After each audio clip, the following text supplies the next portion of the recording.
മേഘ, നമ്മുടെ പതിവ് വിഷയം സുഗതനാണ് താരം. അദ്ദേഹം ഇപ്പോൾ ഹൈക്കോടതിയിലേക്ക് പോയിരിക്കുകയാണ്. അതായത് കാപ്പ ശിക്ഷയിൽ ഇളവ് നൽകണമെന്നും സത്യപ്രതിജ്ഞ ചെയ്യാൻ കുറച്ച് അതായത് ഇടക്കാലമായിട്ടുള്ള ഒരു ജാമ്യം വേണമെന്ന് ഹൈക്കോടതിയെ സമീപിച്ചിരിക്കുകയാണ്. സുഗതന്റെ ആവശ്യം ന്യായമല്ലേ?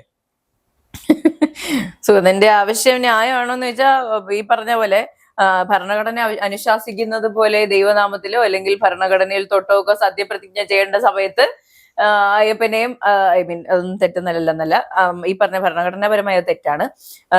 മറ്റേ രക്തസാക്ഷികളെയും ബലിദാനികളെയൊക്കെ വെച്ച് സത്യപ്രതിജ്ഞ ചെയ്ത് പറയണമായിരുന്നു ഇങ്ങനെ ഒരു സാഹചര്യം ഉണ്ടാകുമെന്ന്. അതൊരു ഭയങ്കര വ്യത്യസ്തമായ സാഹചര്യമാണല്ലേ. കറക്റ്റ് ആയിട്ട് അലൈൻഡ് ആയിട്ട് വന്നു. അതിങ്ങനെ വിഷയമാകുന്നു. അതിനുശേഷം അദ്ദേഹം ജയിലിലേക്ക് പോകുന്നു, ജാമ്യം കിട്ടാതിരിക്കുന്നു. ഒരു നാടൊന്നടങ്കം അദ്ദേഹത്തിന്റെ ജാമ്യത്തിനായി മുറവിളി കൂട്ടുന്നു. സുഗതനെ ഇത് അറിയുന്നുണ്ടോന്ന് നമ്മൾ ഇങ്ങനെ ഇരുന്ന് ദിവസേന സുഗതനെ പറ്റി ചർച്ച ചെയ്യുന്നുണ്ടെന്ന്. തീർച്ചയായും അതെങ്ങനെ അറിയാനാ? ഇതിനകത്തോട്ട് ഫോണൊന്നും കൊണ്ടുപോകാൻ പറ്റത്തില്ല. അല്ല, ആൾക്കാരെന്തായാലും അവിടെ കാണാൻ വിസിറ്റേഴ്സ് അലൗഡ് ആണെങ്കിൽ അവിടെ ചെന്ന് പറയുമായിരിക്കും ഇതുപോലെ ഒരു ചാനൽ രണ്ടെണ്ണം അങ്ങോട്ടും ഇങ്ങോട്ടും ഇരുന്ന് കുറ്റം പറയുന്നുണ്ടെന്ന്. അതെ. അപ്പോൾ പറയുന്ന പോലെ അദ്ദേഹം എന്തെങ്കിലും മറ്റേ മുട്ടായി മുട്ടിച്ചതിന്റെ കാര്യമല്ലല്ലോ നമ്മൾ പറയുന്നത്. വളരെ ക്രൂരമായ ക്രിമിനൽ ആയിട്ടുള്ള ഒരു ഒഫൻസിനെ പറ്റിയാണ്. പെട്ടെന്ന് ഒരു ദിവസം ജാമ്യം കിട്ടിയെന്നുള്ള മാധ്യമ വാർത്തകൾ കണ്ടപ്പോ ഞാനൊന്ന് ഞെട്ടിയിരുന്നു. പക്ഷെ അത് ജാമ്യമായിരുന്നില്ല, അത് മറ്റേ ആ കേസിലെ ജാമ്യമായിരുന്നു. കേസിൽ നിന്ന് നെടുമങ്ങാട് കോടതിയിൽ വന്ന ആ ഒരു 2 കേസിൽ മാത്രമാണ് ജാമ്യം. കാപ്പയിൽ അത് ഇച്ചിരി പാടാണ്. അദ്ദേഹം ഇപ്പൊ എന്തായാലും പുറത്തേക്ക് പോയി കഴിഞ്ഞാൽ എന്നെ ഒന്ന് 24-ാം തീയതി വരെയല്ലേ സമയമുള്ളൂ. അതിനു മുമ്പ് എന്നെ ഒന്ന് പുറത്തു വിട്ടാൽ ഞാൻ പെട്ടെന്ന് ഓടിപ്പോയെന്ന് സത്യപ്രതിജ്ഞ ചെയ്ത് തിരിച്ചു വരായിരുന്നു എന്നാണ് ആവശ്യപ്പെട്ടിരിക്കുന്നത്. ഹൈക്കോടതി അത് കേൾക്കുമോ എന്നറിയില്ല. ഇൻ ദ ഫസ്റ്റ് പ്ലേസ് ഈ പറയുന്നത് പോലെ ഇത്രയും സീരിയസ് ആയിട്ടുള്ളൊരു ക്രൈമിൽ ഉൾപ്പെട്ടിരിക്കുന്ന ഒരാള് എങ്ങനെയാണ് ഈ പറഞ്ഞ ഭരണഘടനാ സംവിധാനങ്ങളിൽ വന്നിരിക്കുന്നത്, നമ്മുടെ നിയമ വ്യവസ്ഥയിൽ വന്നിരിക്കുന്നത് എന്നുള്ളൊരു ചോദ്യമുണ്ടല്ലോ. അപ്പോൾ ജാമ്യത്തിനുള്ള സാധ്യത കുറവാണെന്നാണ് ഞാൻ വിലയിരുത്തുന്നത്. പിന്നെ പറഞ്ഞ പോലെ മഴ പെയ്യാനും മഴ പെയ്യാതിരിക്കാനും സാധ്യതയുണ്ട്. ചിലപ്പോൾ അദ്ദേഹം പുറത്ത് വരുമായിരിക്കാം. എന്നാലും സത്യപ്രതിജ്ഞ ചെയ്യുവാണെങ്കിൽ അതെനിക്കൊന്ന് കാണണം,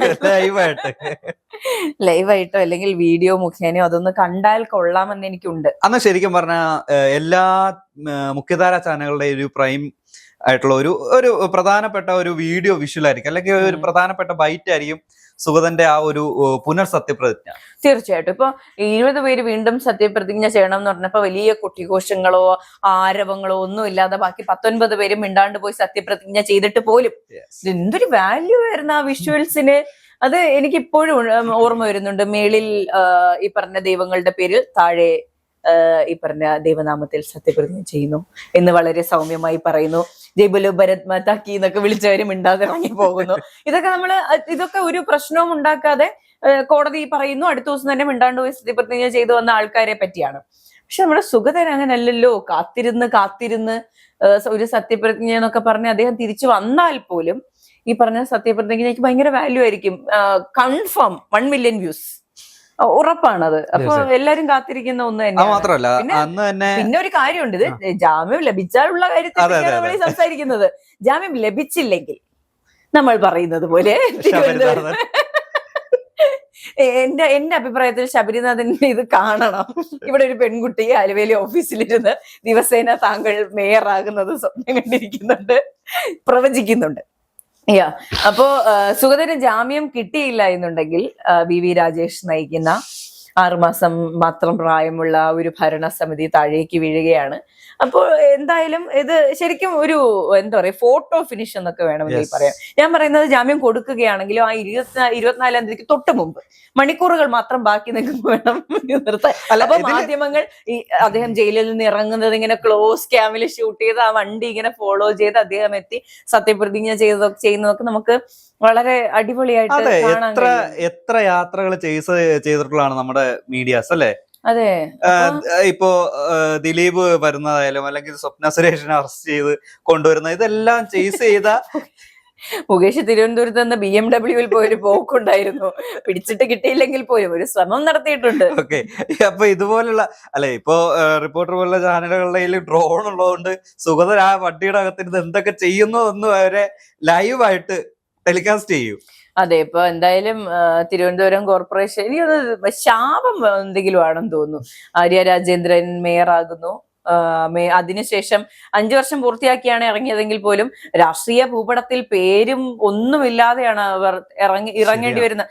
കൊണ്ടുവന്ന കൊട്ടിഘോഷങ്ങൾ കണ്ടിരുന്നില്ല, ഏറ്റവും പ്രായം കുറഞ്ഞ മേയർ. ഇന്ത്യയിൽ തന്നെ എന്നാണ് പറഞ്ഞുകൊണ്ടിരുന്നത്, ഇന്ത്യയിൽ തന്നെ ഏറ്റവും പ്രായം കുറഞ്ഞ മേയർ എന്നാണ് വിശേഷിപ്പിച്ചുകൊണ്ടിരുന്നത്. അതെ, അന്ന് ഈ പെൺകുട്ടിക്ക് ഇത് കഴിയുമോ എന്നുള്ള ചോദ്യത്തിന് സംഘടനാ സംവിധാനത്തിലൂടെ ബാലസഖ്യത് മുതൽ ഇങ്ങോട്ട് യുവജന സംഘടനകളിലെല്ലാം പ്രവർത്തിച്ച ഞങ്ങളുടെ മറ്റേ തുറുപ്പ് ചീട്ടാണ് എന്നൊക്കെ പറഞ്ഞ ആര്യ രാജേന്ദ്രനെ പഴിക്കുന്നത് നമ്മൾ കണ്ടിരുന്നു. അതിനുശേഷം തിരുവനന്തപുരത്തെ ഒരു മണ്ഡലത്തിലും പ്രചാരണ പരിപാടിക്ക് പോലും വരാൻ കഴിയാത്തൊരു സാഹചര്യം ഉണ്ടായി. ആരും വിളിക്കുന്നില്ല. അതല്ല, ഒരു സമ്മേളനത്തിന് വന്നിട്ട് ദൂരെ ഒരു കാഴ്ചക്കാരിയായി കണ്ട് നോക്കി നിന്നിട്ട് പോകേണ്ടി വന്നൊരു സാഹചര്യം. ശിവൻകുട്ടി പോലും മുഖത്ത് നോക്കാതെ കയറിപ്പോയ ഒരു കാഴ്ച നമ്മൾ കണ്ടു. അതെ, അതുകൊണ്ട് എനിക്ക് പറയാനുള്ളത് തിരുവനന്തപുരം കോർപ്പറേഷനിൽ എന്തോ ശാപമാണ്. അപ്പൊ ആ ശാപത്തിന്റെ ഭാഗമായിട്ടാണ് അവിടെ വരുന്ന എല്ലാവർക്കും പ്രശ്നങ്ങൾ ഉണ്ടാകുന്നത്. ഇപ്പൊ നിയമസഭയിൽ നടന്ന അടി പോലെ തിരുവനന്തപുരം കോർപ്പറേഷനിൽ എന്ത് വലിയ അടിയാണ് നടന്നത്. മാധ്യമങ്ങൾക്ക് ഒരു ദിവസം മുഴുവൻ കവറേജ് ഉള്ള കണ്ടന്റ് ആയിരുന്നു അത്. അതുകൊണ്ട് തന്നെ നമുക്ക് ഓരോ കണ്ടന്റുകളായി ഓരോ ദിവസവും ഇതിന്റെ അപ്ഡേറ്റുകൾ പറയേണ്ട ഒരു അവസ്ഥ വന്നില്ലേ. വെള്ളം കോരി ഒഴിക്കുന്നു, ചാടിച്ചോട്ടുന്നു, തള്ളുന്നു, ഡ്രസ്സ് വലിച്ചു കീറുന്നു, എന്തൊക്കെ കാണണം. അപ്പോൾ തിരുവനന്തപുരം കോർപ്പറേഷനിൽ പെട്ടെന്നൊരു ശത്രു സംഹാര പൂജയോ എന്താണെന്ന് വെച്ചാൽ എനിക്ക് ടെക്നിക്കൽ ടേം അങ്ങനെ എന്തെങ്കിലുമൊക്കെ ചെയ്ത് കൃത്യമായിട്ടുള്ള കാര്യങ്ങൾ ചെയ്തതിന് ശേഷം വി രാജേഷ് ഇത് കൃത്യമായിട്ട് മനസ്സിലാക്കണം. അതുകൊണ്ടായിരിക്കും ഈ പറഞ്ഞ പ്രശ്നങ്ങൾ എന്നാണ് മനസ്സിലാകുന്നത്. ഇപ്പൊ നമ്മൾ പറയില്ലേ, ഒരാളുടെ എനർജി അവിടെ തങ്ങി നിൽക്കുന്നതാണ്. ഇപ്പൊ ഇടതുപക്ഷത്തിന്റെ എനർജി അവിടെ തങ്ങി നിൽക്കുന്നുണ്ടാകും.